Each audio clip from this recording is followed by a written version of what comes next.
Je vais rapprocher le personnage du leader du personnage du Christ, en quelque sorte, de Jésus. C'est-à-dire, c'est le personnage providentiel qui est au courant de tout, qui surveille tout, qui contrôle tout. C'est une sorte de Big Brother et qui peut tout. Et quelque part, le personnage de Jésus est marqué par ce schéma, ce gestalt du leader omniscient, omnipotent, omniprésent.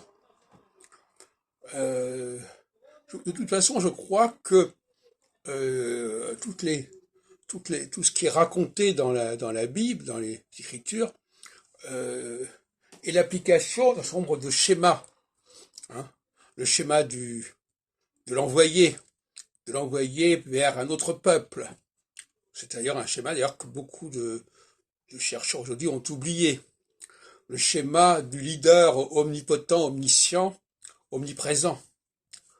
Voilà, donc c'est sur ces structures-là que se bâtit le récit, la narration biblique.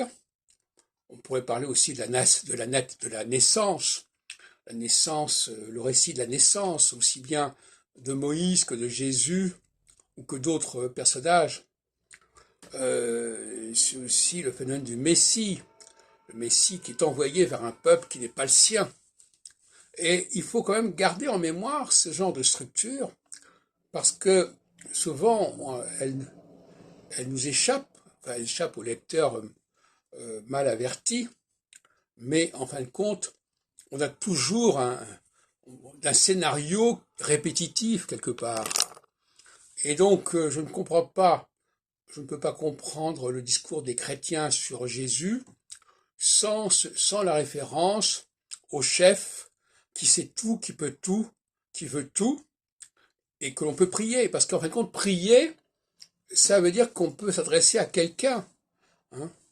Donc finalement, il y a peut-être une forme d'abstraction, mais quelque part, c'est vraiment le personnage auquel on peut s'adresser.